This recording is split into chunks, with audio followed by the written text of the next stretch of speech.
Welcome to the Deep Sleep Library, your cozy corner of calm and curiosity. Tonight, we'll drift back through time to the rise and quiet fall of the ancient Roman Empire, a world of marble temples, silent streets, and stories that echo softly through the centuries. Here, history moves at a gentler pace, a place where facts and time flow together like a calm river, helping you unwind and drift peacefully towards sleep.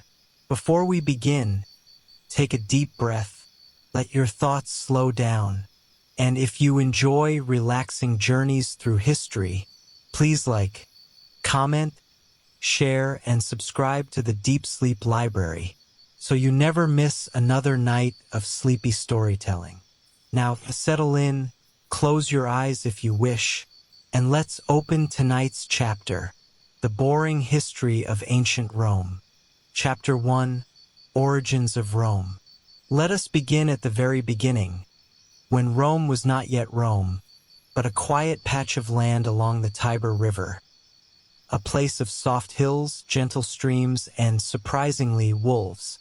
According to legend, Rome was founded by two brothers, Romulus and Remus. Now, these were no ordinary twins. Their story begins with intrigue, prophecy, and a little bit of family drama. Their mother, Rhea Silvia, was a Vestal virgin, tasked with remaining chaste and devoted to the gods, until, as the story goes, fate had other plans. The twins were born, and soon after, cast into the river to avoid a rather unpleasant fate. Here is the part where things get unusual. Instead of meeting a tragic end, the twins were discovered by a she-wolf.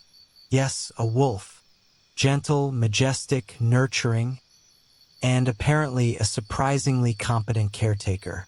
The wolf raised them, keeping them safe and teaching them, perhaps unintentionally, the resilience that would later define Rome. Eventually, a shepherd discovered the twins, and they grew up among humans.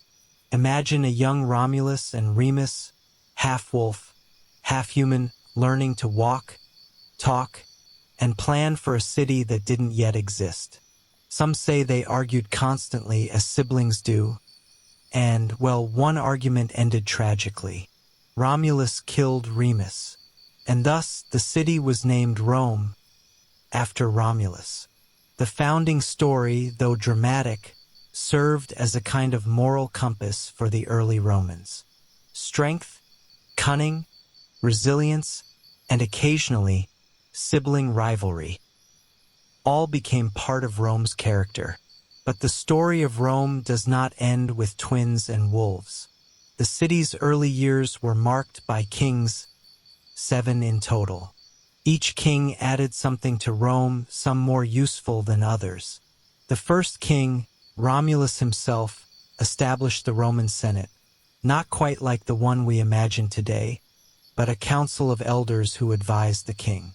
Romulus also laid out the city's initial boundaries, built walls, and created a population by inviting people from neighboring areas, even capturing some from nearby towns. His methods were unorthodox but effective. The second king, Numa Pompilius, was more gentle. He focused on religion, law, and order. Numa believed in creating a city where people would not only survive but live in harmony with the gods.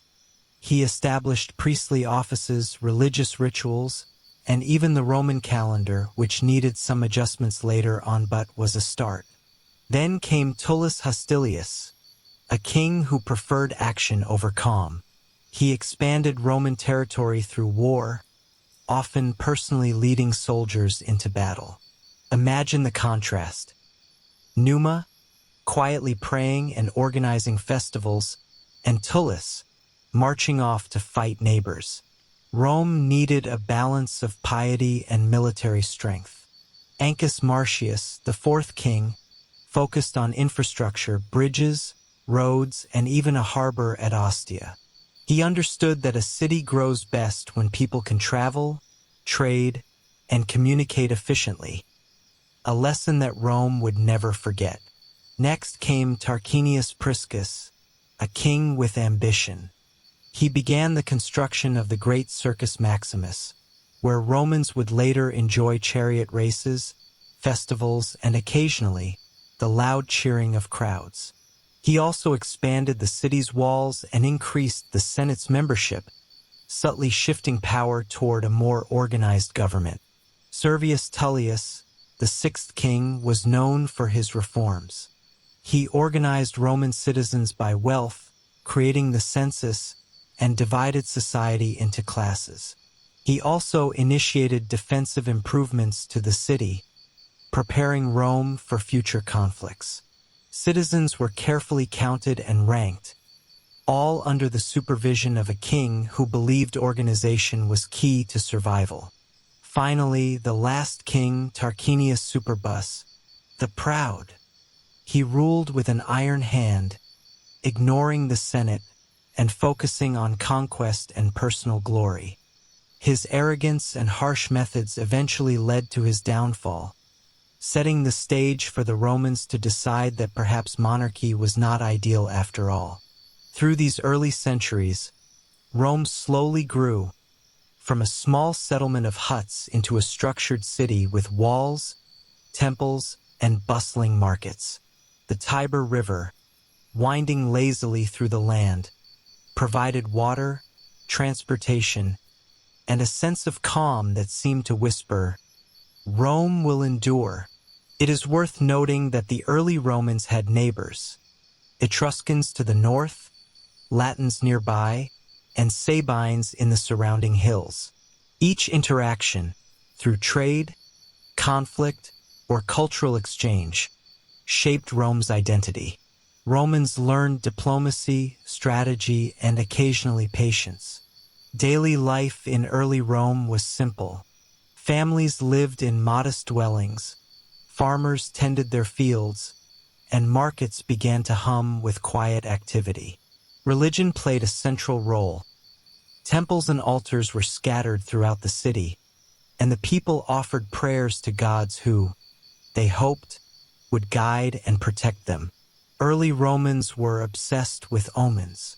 Birds, the flight of animals, even the sound of thunder, all could indicate whether the gods approved of a decision. One might imagine a group of elders peering anxiously at a passing flock of birds, deciding the fate of an entire city based on a winged messenger.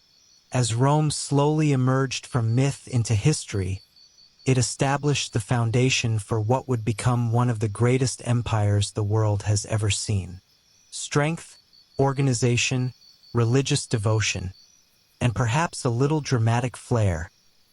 These were the seeds sown in the quiet hills by the Tiber, where wolves once watched over twin infants destined for greatness. Imagine walking those early streets, small but full of potential, listening to the gentle murmur of the river, the soft bleating of sheep, and the distant sound of a bell or drum. The city is waking, stretching, preparing for centuries to come. Rome is not just a city. It is a story, slowly unfolding, patiently waiting for its moment in history. Chapter 2: The Roman Republic. After the fall of the last king, Tarquinius Superbus, the Romans decided that perhaps monarchy was not the best idea. They wanted a system where power was shared, or at least shared among a group of people who argued very politely most of the time. And so, in 509 BCE, the Roman Republic was born. The Republic was built on the idea that Rome should be governed by elected officials and a Senate. The Senate, composed of elder statesmen, became the backbone of Roman decision-making. They debated, they deliberated, and they occasionally disagreed in ways that were surprisingly dramatic for a room full of very well-dressed men. At the top were the consuls. 2 men held power each year, serving as generals, judges, and administrative leaders. They were like co-captains of a very large ship, always careful not to rock it too much. and sometimes arguing over who got the bigger office. The citizens of Rome were divided into two main classes: the patricians and the plebeians. Patricians were wealthy, influential, and fond of wearing immaculate white togas. They liked to make decisions, hold parties, and generally enjoy their status. Plebeians were everyone else. Farmers, artisans, merchants, who did the work, paid the taxes, and occasionally grumbled about laws that seemed to favor the patricians. Over time, the plebeians fought for and gradually won more rights, slowly gaining a voice in the government. Roman politics, as you might imagine, was never dull. Citizens voted on laws, consuls argued over strategy, and magistrates attempted to enforce order. Laws were created, debated, and occasionally ignored, all in the name of keeping the republic functioning. There were offices for everything: censors, aediles, quaestors, each with its responsibilities, each contributing to the delicate balance of power. The early republic was also a time of military expansion. Rome's neighbors were not always friendly, and the republic found itself in frequent wars with the Etruscans, Sabines, and other Latin tribes. The army became central to Roman life, a place where citizens could serve, gain prestige, and occasionally march for hundreds of miles while complaining about the sandals provided by the state. One of the most famous features of the Republic was the struggle between patricians and plebeians, known as the conflict of the orders. Plebeians wanted laws to be written down so that the patricians could not interpret them to suit themselves. They sought political offices that were previously closed to them, and gradually, over generations, they won. Slowly, Rome became a place where, in theory, wealth and birth were not the only paths to power. The Romans also developed an obsession with legal codes. The 12 Tables, created around 450 BCE, were the first written laws of Rome. They covered everything from property rights to crime, family duties, and even practical matters like how to deal with debtors. Imagine reading a law about how to punish someone for knocking over a cart, and realizing it still sounds oddly familiar today. Life in the Republic was a careful balance between civic duty, personal ambition, and social expectation. Citizens were expected to serve in the army, pay taxes, and participate in public life. Wealthy Romans managed estates, attended Senate meetings, and occasionally sponsored games or festivals to keep the population content. Religion remained central. Romans consulted priests, observed omens, and made sacrifices to appease the gods. They believed that divine favor was essential for the success of the Republic. Birds, lightning, and the behavior of sacred chickens all influenced political and military decisions. Yes, sacred chickens, Romans took their poultry very seriously. As the Republic matured, Rome began to stretch its influence beyond the city. Treaties were made with neighboring cities, colonies were established, and the Latin League gradually came under Roman control.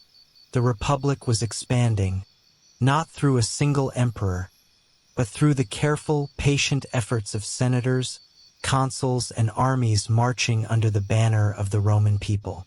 There were moments of chaos, of course. Political rivalries sometimes escalated into violence. Ambitious generals challenged authority. Citizens occasionally protested, and Rome had its share of intrigue and scandal. Yet, through all this, the Republic endured. Imagine walking through the city at this time. Markets bustling with merchants calling out their wares, children playing in the streets, senators in flowing togas debating laws in the forum, and priests quietly observing the signs of the gods. Life was busy, structured, and full of quiet drama. The Roman Republic laid the foundation for centuries of Roman culture, law, and government. It demonstrated that power could be shared, that citizens could have a voice, and that a city could grow into an empire without a single king holding all the strings. And though it would eventually give way to the empire, the ideals, the laws, and the stories of the Republic would live on, quietly influencing generations to come. So now, imagine sitting on a stone bench in the Forum, listening to the murmur of citizens debating law, the gentle splash of water from nearby fountains, and the occasional cheer of soldiers returning from training. The Republic is alive, patient, and enduring, and you, quietly, drift alongside it, learning, imagining, and letting history wash over you like the calm flow of the Tiber River. Chapter 3: Roman Expansion. Rome, even in the early years of the Republic, was not content with staying in one place. The city on the Tiber was growing, its population increasing, and its ambitions quietly expanding along with it. The Romans had learned early on that peace and prosperity often required more land, more resources, and occasionally, more neighbors to argue with. The first step in expansion involved Rome's immediate neighbors. The Latins, the Sabines, and the Etruscans were the closest communities, each with their own cities, cultures, and sometimes grudges. Rome engaged in careful diplomacy, forming alliances where it could, and waging wars where it had to. Some of these wars were surprisingly slow and methodical. Armies marched, camps were built, and supplies moved carefully along winding roads. Imagine soldiers not rushing into battle, but taking their time, checking their sandals, and perhaps sighing at the thought of another long day in the hills. These campaigns were exhausting, but they slowly increased Rome's influence over the surrounding lands. One of the earliest major conflicts was with the Etruscans, a sophisticated people to the north. Rome learned a great deal from them, building techniques, religious practices, and even strategies for government. It was a delicate balance, respect for knowledge mixed with the occasional battle. The real drama, however, came with Carthage, the wealthy city across the Mediterranean. The Punic Wars, spanning over a century, were a series of conflicts that tested Rome's patience, ingenuity, and endurance. The first war was mostly about control of Sicily, a beautiful island with fertile land and strategic ports. Rome built its first navy, and though they were inexperienced sailors, they learned quickly. Floating planks, grappling hooks, and naval ingenuity allowed Rome to face Carthage at sea. Then came Hannibal, the Carthaginian general, and his elephants. Hannibal's journey across the Alps is the stuff of legend. Snow, mountains, hungry soldiers, and, of course, elephants trudging through rocky passes.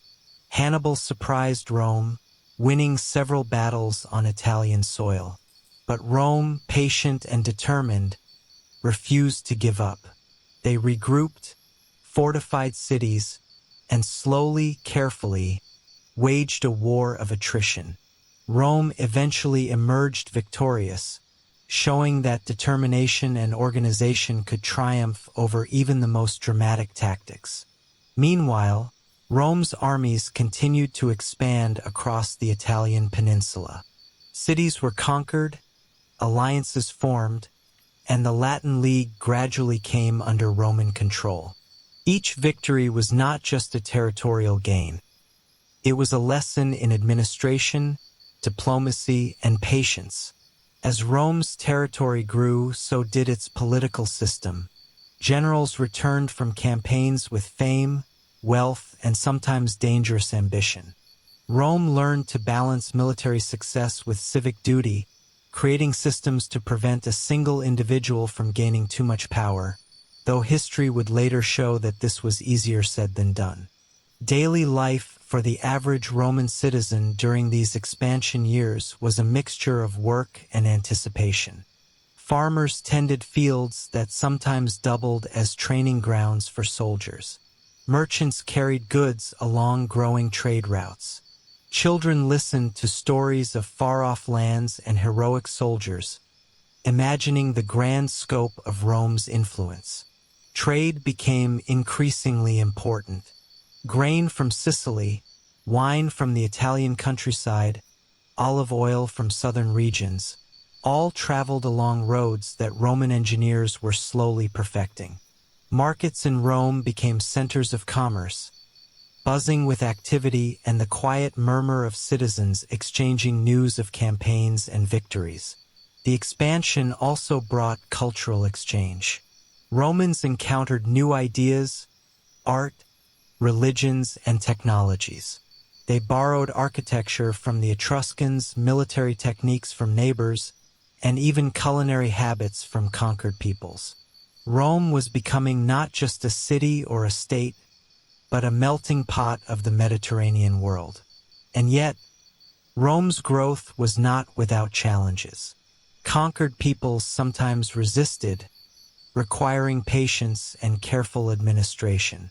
Roads and fortifications needed maintenance.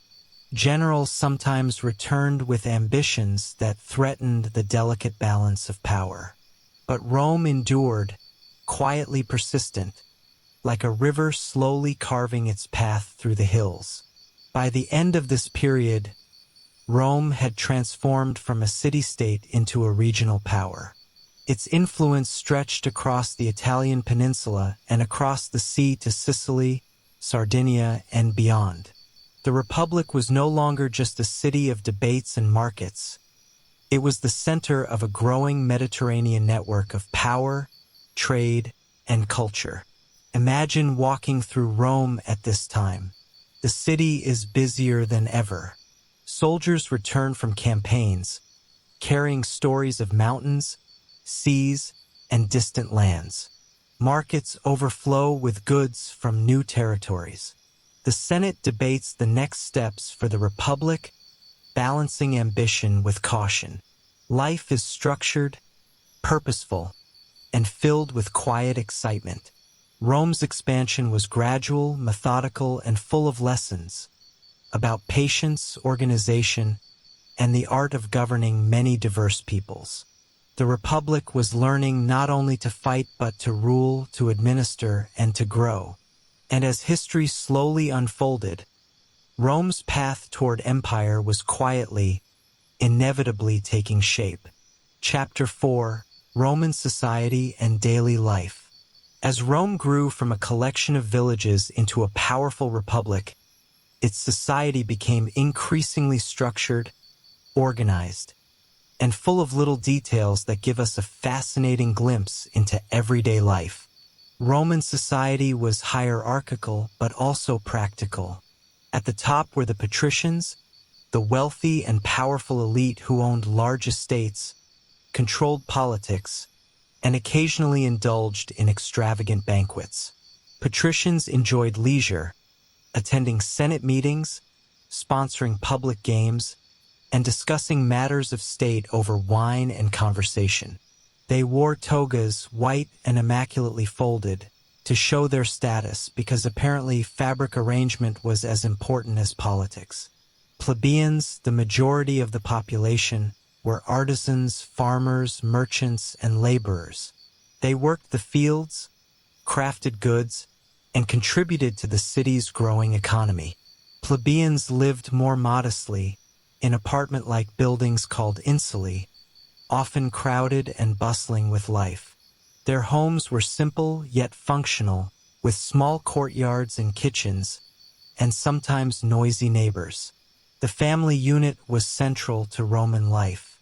The paterfamilias, or head of the household, held authority over the family, making decisions about property, marriage, and sometimes even life and death.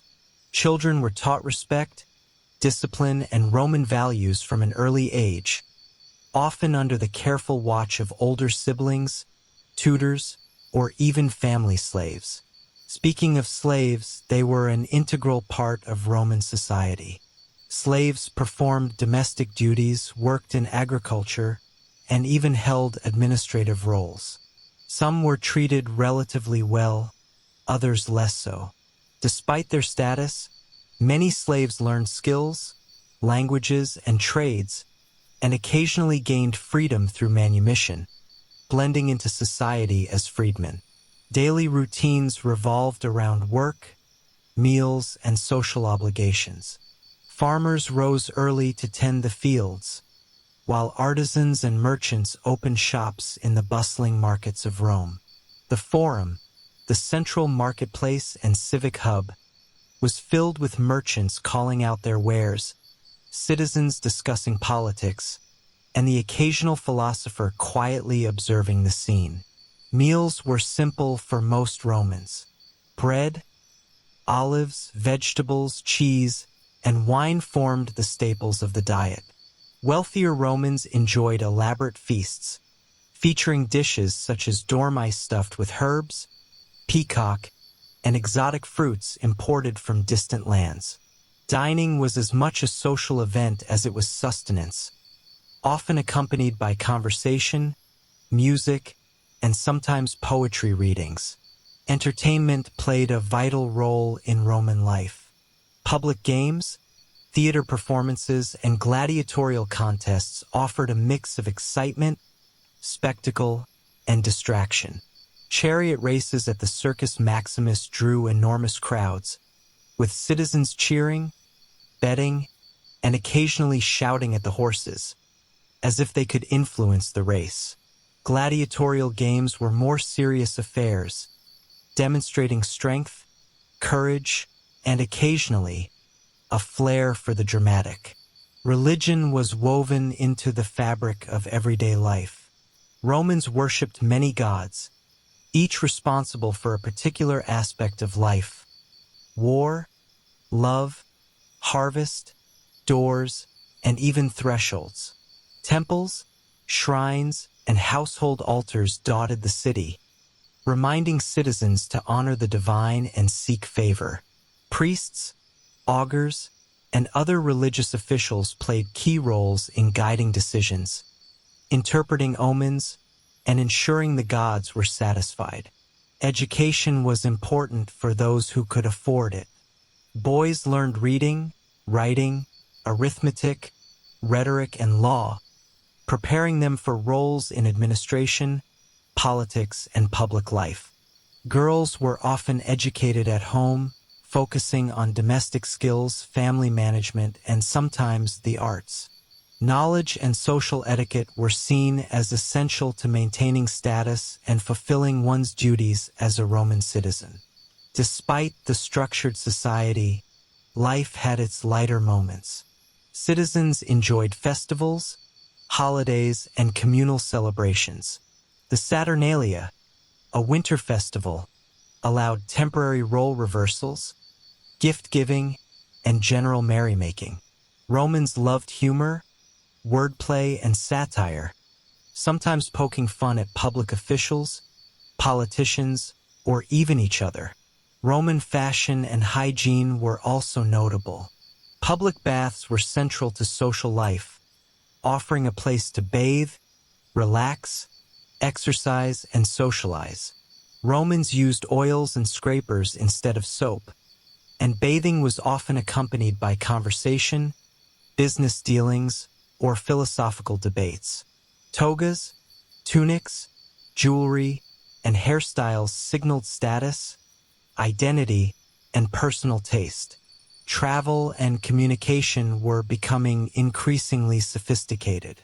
Roads, bridges, and the growing network of trade routes allowed goods, messages, and people to move efficiently across the Republic. Roman soldiers, merchants, and officials traveled these routes daily, ensuring the connection between the city and its expanding territories. In essence, Roman society was a careful balance of work, family, religion, and leisure. Citizens, slaves, and officials all contributed to a living, breathing city that was dynamic, organized, and occasionally chaotic. The rhythm of daily life, from sunrise to sunset, was predictable yet full of small surprises. Markets bustling, festivals brightening dull days, and the occasional debate or chariot race adding excitement to routine. Imagine walking through a Roman neighborhood. You hear the chatter of children playing in the courtyards, merchants haggling over prices, and the soft sounds of water from nearby fountains. Smells of bread baking, roasting meats, and fresh herbs mingle in the air. Citizens greet one another, exchanging news, gossip, and friendly banter. Life is vibrant, orderly, and full of simple pleasures, all under the watchful eyes of the gods. The Republic's strength was not just in its armies or politics, but in the daily lives of its people. Their work, their rituals, their social bonds, and their collective sense of identity. Society functioned as a complex system, quietly holding the Republic together while it expanded, fought wars, and laid the groundwork for the empire that would follow. Rome was alive, dynamic, and thriving, a city of streets, markets, temples, and baths, and for those walking through it, a place full of life, structure, and quiet wonder. Chapter 5: Julius Caesar and the End of the Republic. As the Roman Republic matured, its strengths and weaknesses became more apparent. The Republic was resilient, organized, and remarkably structured, but it was also vulnerable to ambition, personal rivalry, and the occasional dramatic turn of events. Into this complex world stepped Julius Caesar. Born in 100 BCE into a patrician family that was not particularly wealthy but still influential, Caesar grew up learning the skills that would later define him: eloquence, strategy, and the occasional flair for self-promotion. He was ambitious, clever, and, as history would show, remarkably patient when waiting for opportunities to arise. Caesar's early career was a mixture of politics, military service, and careful maneuvering. He held offices such as quaestor and aedile, gaining experience, visibility, and supporters. At the same time, he built a reputation as a generous patron, organizing games and public entertainment that endeared him to the Roman people. The turning point in Caesar's career was his military command in Gaul. Over several years, he waged campaigns across modern-day France, Belgium, and parts of Germany. His legions marched long distances, faced fierce resistance, and engaged in battles that were sometimes brutal and sometimes ingenious. Caesar wrote detailed accounts of these campaigns, presenting them in a calm, measured style that highlighted his strategic brilliance and perhaps just a touch of self-promotion. Caesar's successes in Gaul made him immensely popular, but also increasingly feared by his rivals in Rome. The Senate, wary of his rising power, demanded that he disband his army and return as a private citizen. This was a delicate moment in the Republic, a test of loyalty, law, and the very structure of governance. Caesar's response was decisive and historic. Crossing the Rubicon River with his legions in 49 BCE, he effectively declared war on the Senate itself. The phrase "crossing the Rubicon" has since become a symbol of irreversible decisions, and for Caesar, it marked the end of the Republic's traditional order. Civil war followed. Caesar marched on Rome, and his forces clashed with those loyal to Pompey, another powerful general and political rival. Battles were fought across Italy, Greece, and the eastern provinces, each side testing the Republic's limits. Rome itself, usually a city of careful debate and orderly forums, became a backdrop for military and political drama. Yet Caesar was more than a military leader. He was a politician, diplomat, and strategist. He balanced force with negotiation, clemency with firmness, and ambition with calculated restraint. Cities welcomed him, allies shifted loyalty, and the Senate, though wary, often had little choice but to acquiesce to his growing power. In 46 BCE, Caesar returned to Rome as the unchallenged leader of the Republic. He was appointed dictator, a position intended for emergencies, but he held it for life. He initiated reforms, reorganized the calendar, and redistributed land to veterans and the poor, attempting to stabilize and strengthen the Republic, even as its traditional structures began to crumble. Caesar's rise also intensified rivalries and discontent among some senators. They feared not only his power but also the precedent it set. In 44 BCE, on the Ides of March, a group of conspirators, including some who had once called themselves his friends, assassinated him in the Senate. The scene was dramatic, violent, and historically unforgettable, a reminder that politics in Rome was never dull. Despite his death, Caesar's legacy endured. His reforms, military campaigns, and vision for Rome set the stage for the transition from republic to empire. The political chaos that followed his assassination would eventually lead to the rise of Augustus and the establishment of the Roman Empire, but Caesar's name remains synonymous with leadership, ambition, and, occasionally, controversy. Life in Rome during Caesar's time was filled with tension and anticipation. Citizens watched events unfold in the Forum, markets buzzed with gossip and speculation, and soldiers marched through the streets, returning from campaigns that had extended Rome's reach. Festivals and public games continued, providing distraction and entertainment amid political uncertainty. Religion remained central. Romans consulted priests, observed omens, and performed sacrifices, hoping the gods would guide the city through these turbulent times. Political decisions were often influenced by religious interpretations, reinforcing the idea that divine favor was as important as military might. Imagine walking through Rome during this period. The city is alive with whispers of impending change. Senators discuss strategy, citizens speculate on power shifts, and the occasional cheer erupts from a returning general's parade. Life continues, work, trade, family, but under a shadow of historical significance, a sense that the Republic is approaching a turning point. Julius Caesar's story is one of ambition, skill, and profound impact. He embodied the possibilities and dangers inherent in the Republic, demonstrating that a single individual, guided by vision and strategy, could reshape the course of history.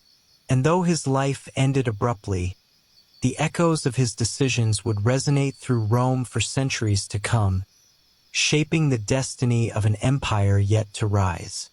Chapter 6: Augustus and the Birth of the Empire. After the dramatic years of civil war following Julius Caesar's assassination, Rome was exhausted, both politically and socially. The Republic, though resilient, had shown cracks that could no longer be ignored.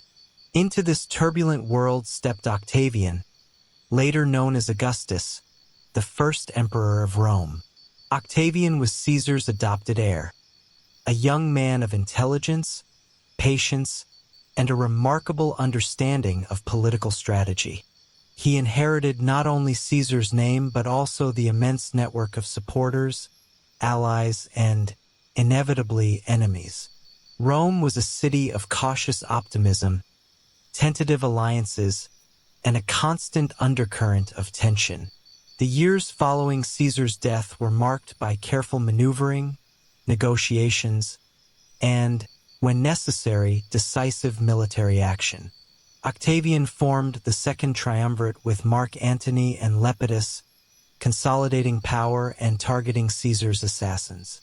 Together, they defeated the forces of Brutus and Cassius at the Battle of Philippi, effectively avenging Caesar and asserting their control over Rome. But the alliance did not last. Rivalries soon emerged, particularly between Octavian and Mark Antony, whose partnership had been uneasy from the start. Antony's involvement with Cleopatra, the Queen of Egypt, became a political flashpoint.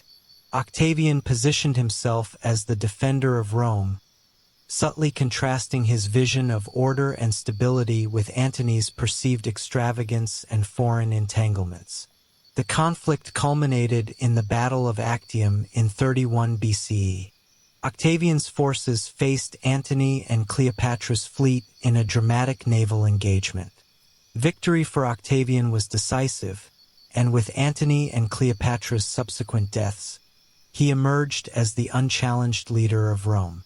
The Republic, already weakened by decades of internal conflict, had reached a turning point. Octavian was careful, methodical, and strategic. He did not announce himself as emperor immediately. Instead, he maintained the appearance of republican governance while gradually consolidating power. He controlled the army, managed the treasury, and reformed the administration, creating the foundations of the imperial system. In 27 BCE, Octavian formally received the title Augustus, meaning the revered one. This marked the beginning of the Roman Empire. Augustus cleverly presented his rule as a restoration of the Republic, emphasizing continuity and tradition, while in reality holding supreme authority. He was a master of optics, governance, and political subtlety. Augustus' reign brought the Pax Romana, the Roman peace, a period of relative stability, prosperity, and growth that lasted for over 2 centuries. Roads were maintained and expanded, aqueducts brought water to cities, and trade flourished across the Mediterranean. Citizens experienced a sense of order that had been missing during the Republic's final decades. He also introduced reforms to strengthen society. Augustus reorganized the military, establishing permanent legions loyal to the emperor rather than individual generals. He implemented tax reforms, regulated provincial administration, and passed laws to encourage family values, moral conduct, and civic responsibility. Citizens were gently nudged toward stability, order, and, in some cases, modesty. Rome itself transformed under Augustus. Public spaces were improved, temples were restored, and monuments were erected to celebrate both the city's past and its future. Festivals and games continued, providing entertainment, distraction, and a sense of community. Augustus understood that governance was not only about laws and armies, but also about the hearts and minds of the people. Daily life for Romans during Augustus' reign was relatively calm compared to the tumultuous years before. Markets thrived, artisans worked steadily, and citizens engaged in civic duties, religious observances, and social events. Roads and trade routes connected distant provinces, bringing goods, ideas, and people into the capital. Augustus' genius lay in his subtlety. He never forced change abruptly. Instead, he guided, encouraged, and organized, creating an empire that seemed stable, natural, and inevitable. His image, often depicted in statues and coins, reinforced his authority while presenting him as approachable, wise, and dedicated to Rome's welfare. Imagine walking through Rome at this time. The city is orderly, bustling but calm. Soldiers march in neat formations. Markets overflow with exotic goods. Fountains flow steadily, and citizens move about with purpose. Temples are active, festivals are celebrated, and Augustus' reforms quietly shape the rhythm of life. The empire feels strong, structured, and enduring, a far cry from the chaos of recent decades. Augustus' reign laid the foundation for centuries of Roman governance. The Republic had ended, but in its place emerged an empire that combined stability, efficiency, and careful administration with a sense of continuity and tradition. Rome, now at the center of a vast and prosperous empire, had entered a new era, one of peace, prosperity, and slow, steady expansion. Under Augustus, the Roman Empire became not just a political entity, but a living civilization balancing law, culture, and human ambition. His leadership demonstrated that power, when exercised wisely and patiently, could create stability, prosperity, and a legacy that would endure for centuries. And so, Rome entered its age of peace, prepared to thrive, expand, and influence the world in ways that would echo far beyond the Tiber. Chapter 7: Daily Life in the Roman Empire. By the time of the empire, Rome was no longer just a city or a republic. It was the center of a vast, complex network of territories, cities, and peoples. Life in the empire varied greatly depending on who you were and where you lived, but certain patterns of daily life were common across Roman society. In Rome itself, the city buzzed with activity. Streets were filled with merchants, craftsmen, and citizens moving about their daily business. Markets overflowed with goods: fresh bread, olives, cheeses, fruits, vegetables, wine, and exotic imports from across the Mediterranean. The smells, colors, and sounds created a rich sensory tapestry, alive with commerce, conversation, and the occasional clatter of a cart wheel. Housing depended on wealth. The wealthy lived in domus, elegantly constructed homes with courtyards, gardens, and mosaics. Servants and slaves attended to their every need, cooking, cleaning, and maintaining the property. The domus was not just a home, but a statement of status, wealth, and taste. Most citizens, however, lived in insulae, apartment buildings that could be several stories high. These homes were functional but crowded, sometimes poorly maintained, and often noisy.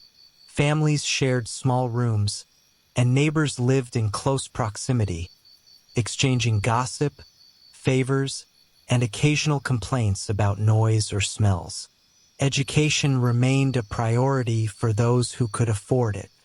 Boys were taught reading, writing, arithmetic, rhetoric, and law, preparing them for public service, military command, or business. Girls were often educated at home, learning domestic skills, family management, and sometimes arts or literature. Tutors could be hired to provide more advanced instruction, but most children learned through practice, observation, and repetition. Food in the Roman Empire ranged from simple to extravagant. Common citizens ate bread, porridge, vegetables, and occasional meat. Wealthy Romans indulged in lavish feasts with multiple courses, featuring delicacies such as stuffed dormice, peacock, oysters, and imported fruits. Meals were as much about socializing as they were about nourishment, accompanied by conversation, music, and sometimes poetry recitals. Public baths were central to social life.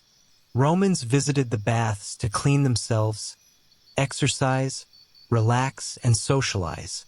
Pools of varying temperatures were available, along with saunas, exercise areas, and spaces for discussion or quiet contemplation. Bathing was a daily ritual for many, combining hygiene, leisure, and civic engagement. Religion permeated daily life. Temples, shrines, and household altars were everywhere, reminding citizens to honor the gods and seek divine favor. Priests, augurs, and soothsayers guided decisions, interpreting omens and performing rituals. Each neighborhood might have its own small temple, while larger public ceremonies drew crowds to the forum or grand temples across the city. Entertainment remained an essential part of life.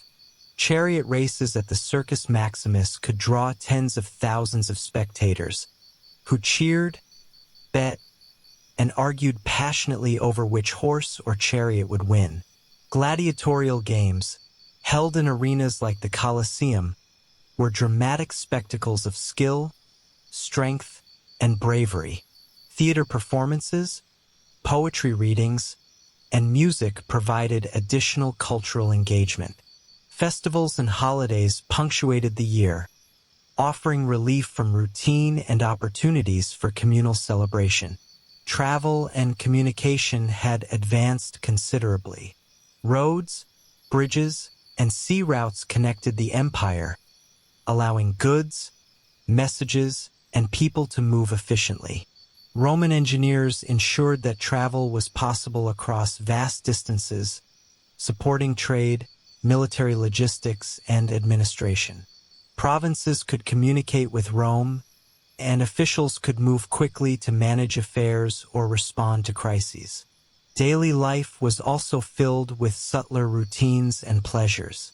Families tended gardens, children played games in the streets, and citizens enjoyed quiet walks along the city's roads. The sounds of fountains, the laughter of children, the murmur of conversation, and the occasional music from a festival all combined to create a living, breathing city. Slavery remained a key part of society, though it was complex and varied. Some slaves worked in households, others in agriculture, and still others in administrative or professional roles. Many gained skills and education, and some were eventually freed, becoming freedmen who could participate more fully in society. Despite the empire's vastness and complexity, life in Rome maintained a rhythm: work, worship, socialization, leisure, and rest. Citizens, slaves, soldiers, and officials each contributed to the city's vitality, ensuring that Rome functioned as a cohesive and thriving entity. Imagine walking through the streets during a busy day.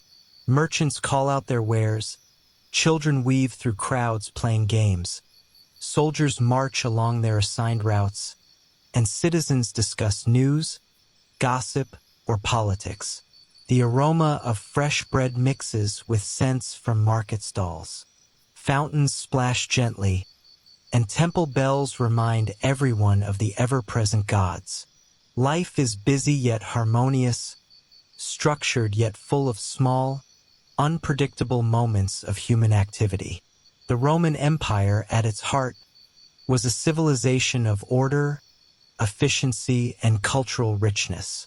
Its strength lay not just in armies or politics, but in the daily routines, interactions, and shared values of its people.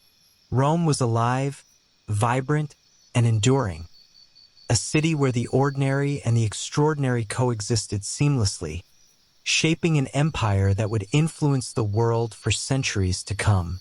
Chapter 8: Challenges and Decline of the Roman Empire. Even the mightiest empires faced challenges, and Rome was no exception. By the later centuries of the empire, it had grown vast, wealthy, and complex. So large, in fact, that managing it became a delicate balancing act. One of the first challenges was the sheer size of the empire. Roads, cities, provinces, and distant territories required administration, armies, and communication. Governors oversaw provinces far from Rome, and while many were loyal, some were ambitious. Messages could take weeks to travel, decisions were delayed, and misunderstandings occasionally escalated into conflicts. Economic pressures also began to weigh heavily. Maintaining armies, fortifications, and infrastructure required enormous resources. Taxes were levied, trade fluctuated, and inflation sometimes undermined the currency. Citizens and farmers felt the strain, producing more while receiving relatively less. The empire's wealth was immense, but so were its expenses, creating a constant balancing act that sometimes tipped precariously. Political instability became another issue. Leadership transitions were not always smooth. Emperors came and went, sometimes peacefully, but often violently. Intrigue, conspiracies, and the occasional assassination were regular features of Roman politics. Senators, generals, and ambitious citizens maneuvered carefully, aware that a single misstep could change the course of their lives or the empire. The military, once the pride and backbone of Rome, faced challenges of its own. Recruiting soldiers from distant provinces sometimes created loyalty issues. Armies occasionally prioritized allegiance to generals rather than the empire itself, leading to civil wars, rebellions, or ambitious commanders seeking the throne. The borders of the empire required constant vigilance, as tribes and kingdoms beyond Rome's control tested the strength of the legions. Foreign invasions became increasingly frequent. Germanic tribes, Huns, and other groups pressed against the empire's northern and eastern borders. Some sought peaceful trade or migration, while others attacked, testing Rome's defenses. Fortifications, walls, and border armies became essential, yet no structure or legion could entirely prevent the pressures of migration and conflict. Social challenges also emerged. Wealth inequality grew, with elite citizens enjoying extraordinary luxury while many common people struggled. Urban populations swelled, and infrastructure struggled to keep pace.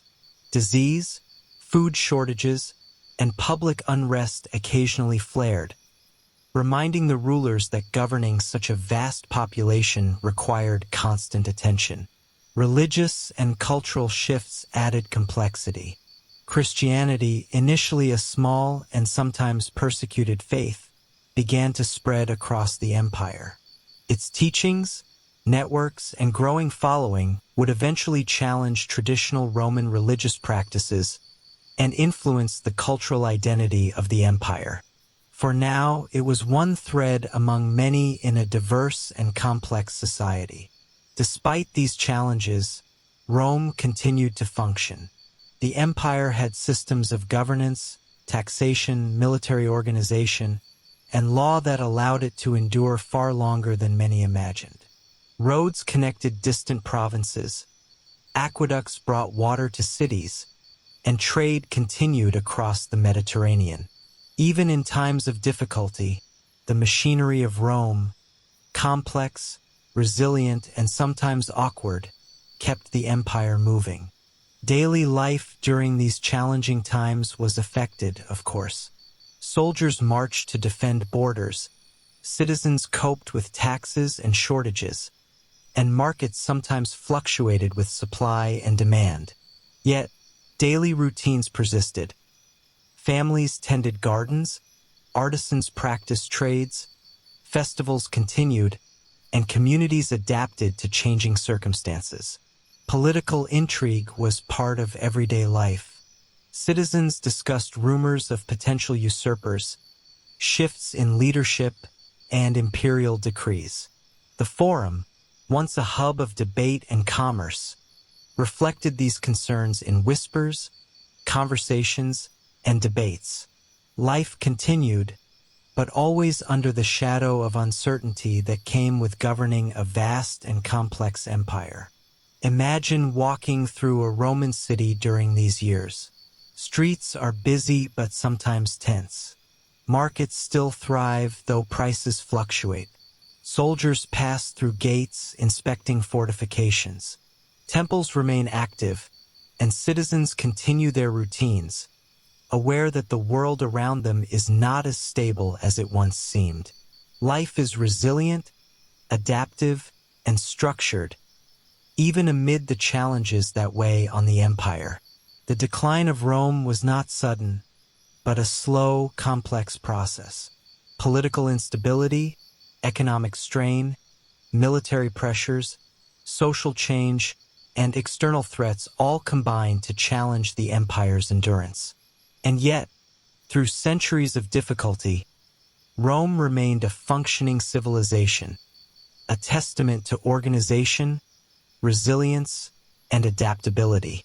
The story of Rome's challenges reminds us that even the greatest powers face trials. Strength, wisdom, and adaptation are essential, and history moves not in sudden leaps, but in slow, intricate patterns. Rome endured, adapted, and survived long enough to leave an indelible mark on the world, shaping law, culture, governance, and human imagination for millennia to come.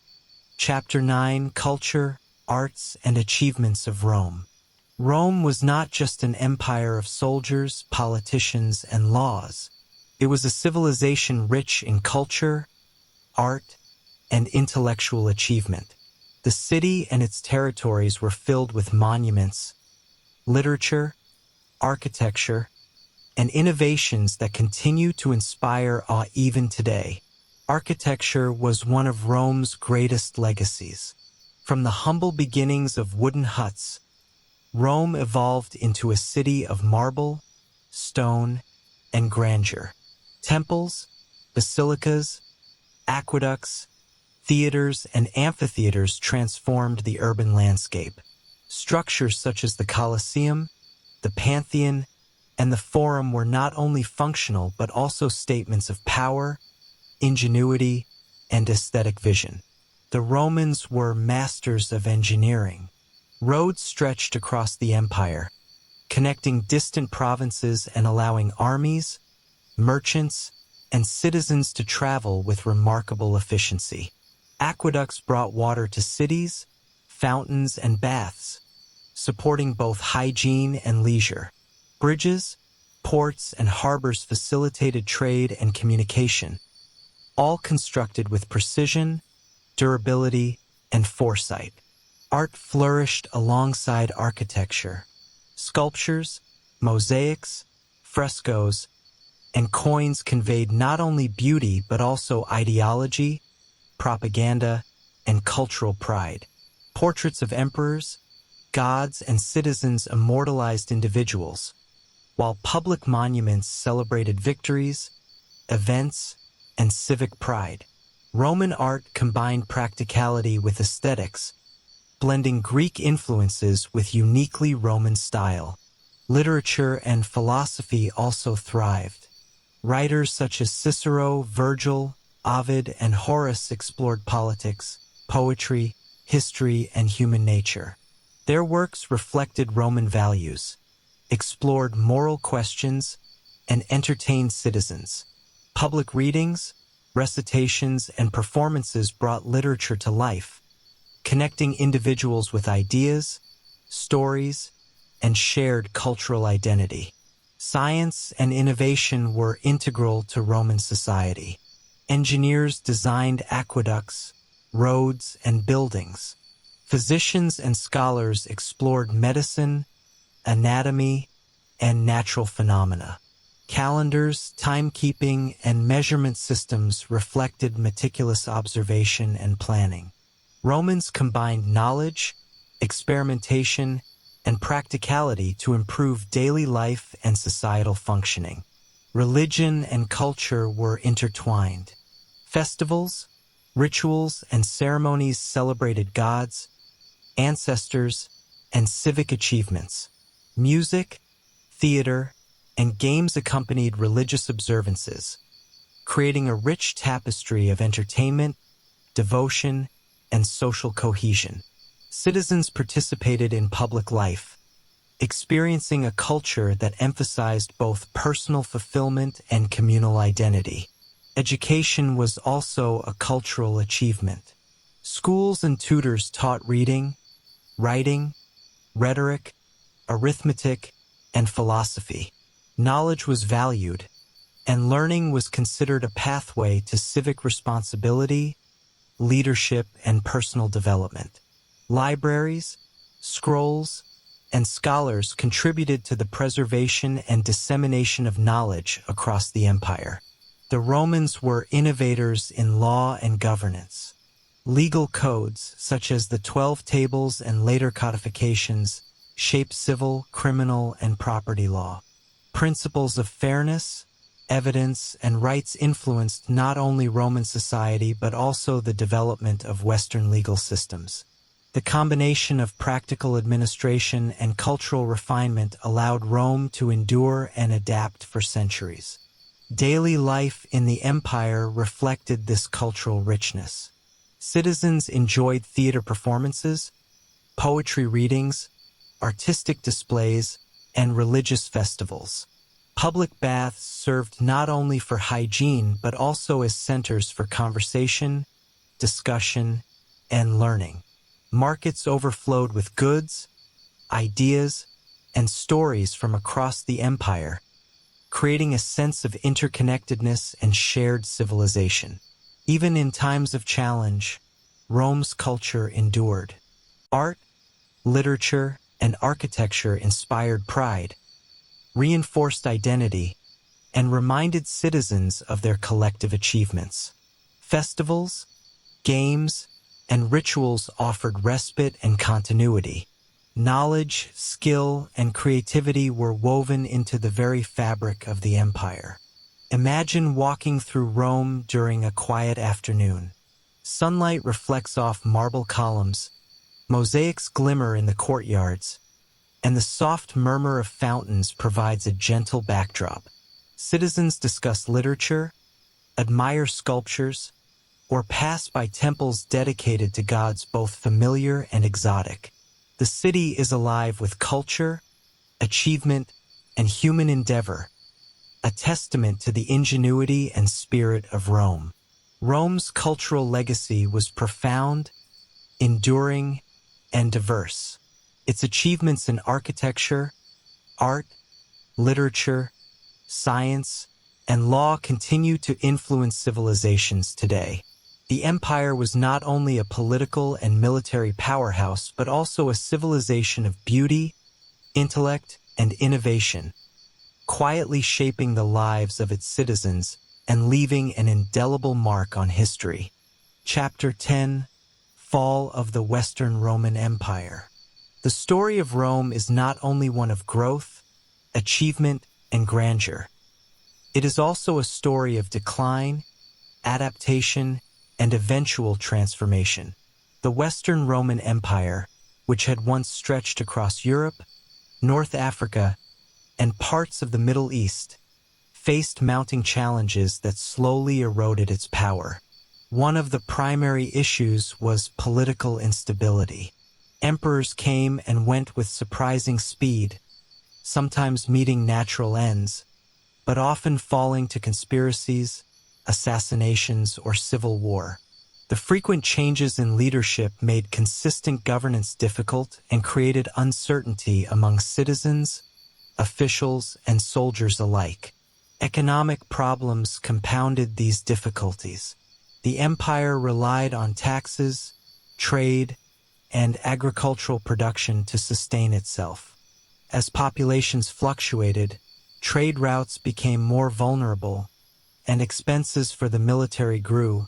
The economic system began to strain. Inflation, currency devaluation, and pressure on farmers created unrest and uncertainty. The military, once Rome's greatest strength, faced new pressures. Recruitment became more difficult as citizen soldiers declined in numbers. Armies increasingly relied on mercenaries and soldiers from the provinces, whose loyalty was sometimes uncertain. Border defense was a constant concern, as tribes and kingdoms beyond the empire pressed against Roman frontiers. Invasions and migrations played a crucial role in the empire's decline. Germanic tribes, including the Visigoths, Vandals, and Ostrogoths, moved into Roman territories. Some sought refuge, others sought land or resources, and some were simply testing Rome's strength. The sack of Rome by the Visigoths in 410 CE was a shocking moment. A city that had seemed eternal now vulnerable to external forces. Later, the Vandals captured and sacked the city again in 455 CE, reinforcing the sense that the empire's power was waning. Internal divisions further weakened the empire. Social inequality, political infighting, and corruption eroded confidence in leadership. Provinces began to operate semi-independently, and communication between Rome and distant territories became slower and less reliable. The empire was vast, but the cohesion that had once held it together was fraying. Religion also transformed the cultural landscape. Christianity, which had grown steadily over centuries, became the dominant faith under Emperor Constantine and his successors. While it unified some aspects of the population, it also replaced traditional Roman religious practices and altered cultural priorities, contributing to changes in social and political structures. Despite these challenges, life continued for ordinary citizens. Farmers tended their lands, artisans crafted goods, merchants traded across the Mediterranean, and families maintained routines. Markets remained vibrant, festivals continued, and communities adapted to the shifting realities around them. Daily life, though marked by uncertainty, still retained structure, social bonds, and small pleasures. Imagine walking through the streets of Rome during these years. Soldiers patrol the walls, merchants arrange their stalls, and citizens discuss news of invasions, taxes, and imperial decrees. Temples remain active, and religious festivals provide continuity and reassurance. Life is resilient, adaptive, and structured, even amid uncertainty and decline. The formal end of the Western Roman Empire is often marked in 476 CE, when the last emperor Romulus Augustus was deposed by the Germanic leader Odoacer. This event symbolized the collapse of centralized Western authority, though the Eastern Roman Empire, known as Byzantium, would endure for nearly another 1,000 years. The fall of the Western Roman Empire was not a sudden catastrophe but a gradual process. Political, economic, military, social, and cultural factors all combined to weaken central authority. Yet, the legacy of Rome, its law, culture, language, engineering, and ideas, did not disappear. Instead, it transformed, influencing emerging European kingdoms, the Catholic Church, and countless aspects of Western civilization. Rome's decline reminds us that even the greatest powers face challenges that are gradual, complex, and multifaceted. Strength, ingenuity, and resilience can prolong endurance, but adaptation is essential. The Western Empire fell, but the spirit of Rome, its achievements, ideas, and influence, remained alive, quietly shaping the centuries to come. Chapter 11: Legacy of Rome. Even though the Western Roman Empire fell, the story of Rome did not end. Its influence persisted, quietly shaping the world in ways that are still visible today. The legacy of Rome can be seen in law, governance, language, architecture, engineering, and culture. A civilization whose echoes have lasted for millennia. One of Rome's most enduring contributions was its legal system. Roman law was remarkably sophisticated, covering property rights, contracts, family law, and criminal justice. Principles such as equality before the law, evidence, and legal precedent were central to Roman jurisprudence. These ideas traveled across Europe, influencing legal systems during the Middle Ages and continuing to underpin many modern legal frameworks. Governance and administration were also profoundly shaped by Rome. The concept of a centralized state with organized bureaucracy, taxation, and provincial administration originated in part from Roman innovations. Even today, the idea of civic duty, elected officials, and structured governance owes much to Roman experimentation and refinement over centuries. Language was another enduring legacy. Latin, the language of the Romans, became the foundation for the Romance languages: Italian, French, Spanish, Portuguese, and Romanian. It also influenced English, legal terminology, scientific nomenclature, and even modern expressions. The words of Rome continue to be spoken, written, and studied centuries after the fall of the Western Empire. Architecture and engineering remain visible reminders of Roman ingenuity. Roads, bridges, aqueducts, and buildings, many still standing today, showcase practical design, durability, and aesthetic sophistication. Roman arches, domes, and concrete techniques inspired Renaissance and modern architecture, leaving a visual imprint on cities worldwide. Art, literature, and culture also endured. Roman literature, sculpture, mosaics, and frescoes preserved stories, values, and artistic traditions. Writers like Virgil, Cicero, and Ovid influenced subsequent generations of European literature and thought. Festivals, public games, and civic rituals inspired later cultural practices, echoing through time. Religion and philosophy were shaped by Rome as well. Christianity, which had become the state religion of the empire, spread throughout the former Roman territories. Roman organization, roads, and communication networks facilitated its dissemination. Philosophical ideas, practical ethics, and civic virtue continued to influence scholars, leaders, and thinkers long after the empire's political structures faded. Infrastructure also left a lasting mark. Roads built to connect provinces allowed trade, communication, and travel. Aqueducts, bridges, and harbors demonstrated engineering skill that inspired later civilizations. The physical network Rome created connected cities and regions in ways that shaped the development of Europe and the Mediterranean for centuries. Even daily life bears traces of Rome. Concepts of urban planning, public baths, forums, and theaters shaped later cities. The rhythm of markets, festivals, and civic life established patterns that influenced medieval and modern European towns. Cultural habits, civic responsibilities, and public entertainment have roots in Roman practices. Imagine walking through a modern city and noticing Roman influence in unexpected ways. Arches and buildings, roads that trace ancient paths, legal terms and documents, or cultural traditions that echo Roman festivals.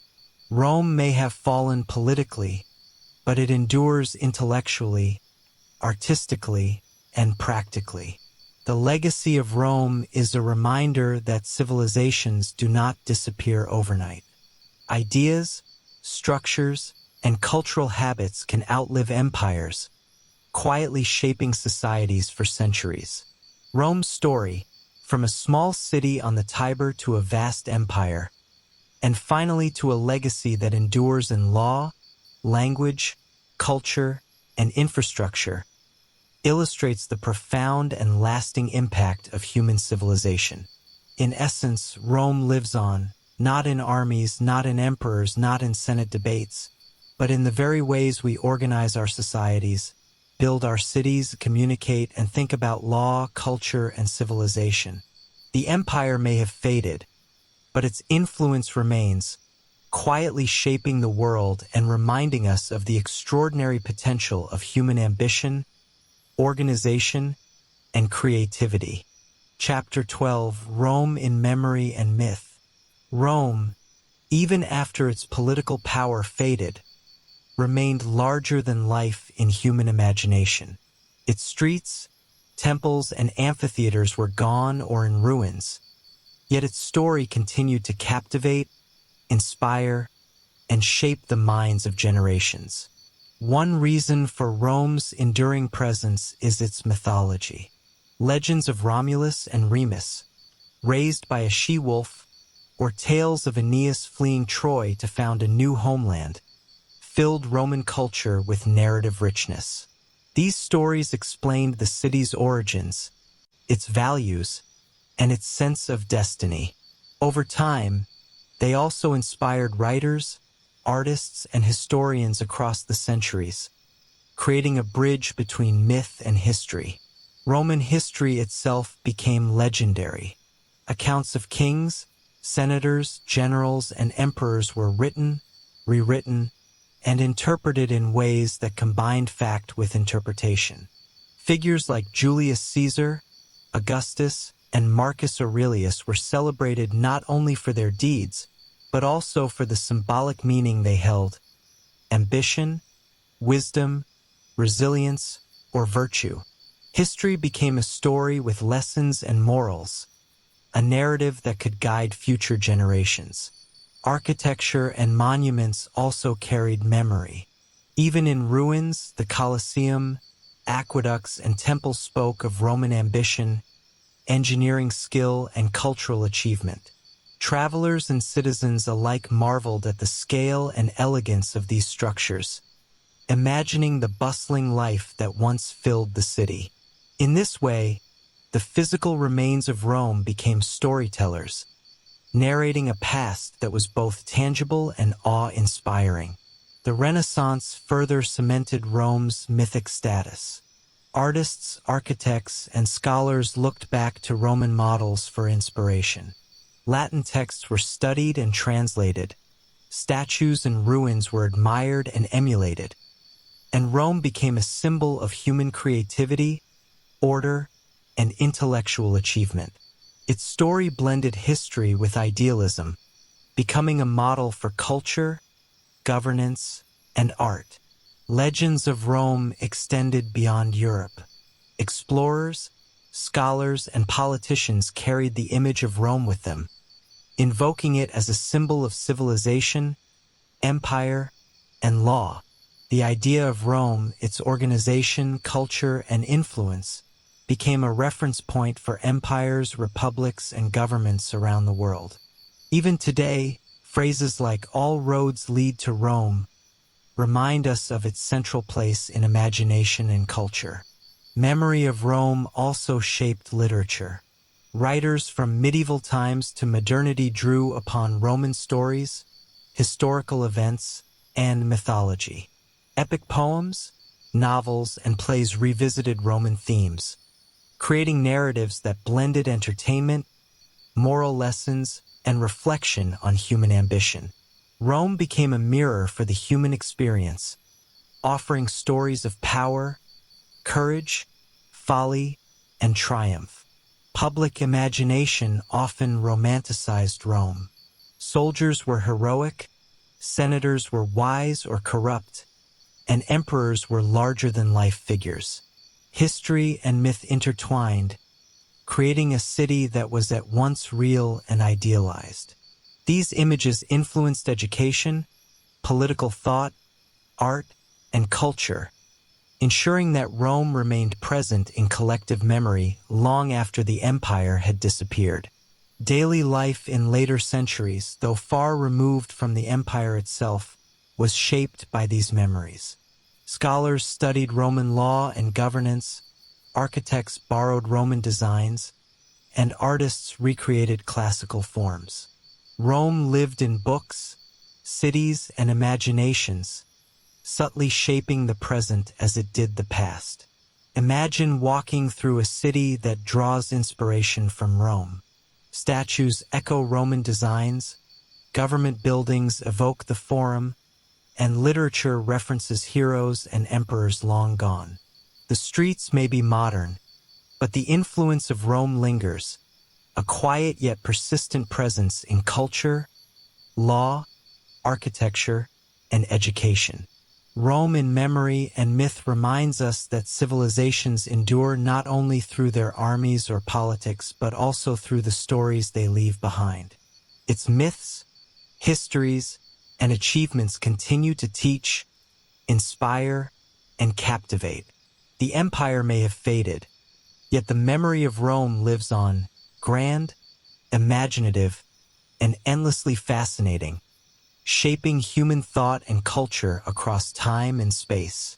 And so, our quiet journey through the boring history of ancient Rome comes to an end. From its humble beginnings by the Tiber River to its grand emperors, bustling cities, and timeless legacy, Rome's story reminds us that even the greatest empires are built one calm moment at a time.